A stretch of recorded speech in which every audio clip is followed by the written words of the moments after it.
Hello guys, তো তোমাদের মন্দিরের ব্লগটা তো আমি দেখিয়েছিলাম। তো মন্দির থেকে আসার পর এখন আমি যাচ্ছি মদনপুর, মানে আমার বড় মামার বাড়িতে। তো এখন আমরা হাঁটছি ট্রেন থেকে নেমে, আর একটুখানি রাস্তা আছে, আমরা যাচ্ছি এখন। এই যে আমার মা, আমারটা তো ঘেটে গেছে একদম, তোমারটা তো নেই। এখন আমি মিষ্টি নিয়ে যাচ্ছি আমার বড় ছেলের জন্য।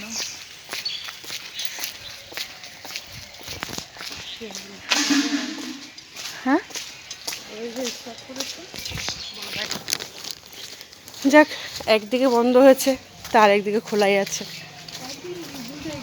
ডিস্ট্রিক্ট ম্যাচ তো হলো না, মা টেনেছিল আমাদের পুজো দেওয়ার জন্য, তাই আমরা পুজো দিতেও চলে গেলাম। আর সাথে ঘোরাও চলছে আমাদের। আমরা মদনপুরে এসেছি ভাইয়ের বাড়ি, মানে দাদার বাড়ি, সেটাও ঘোরা হয়ে গেল। ঘোরা হয়ে যায়নি, যাচ্ছি।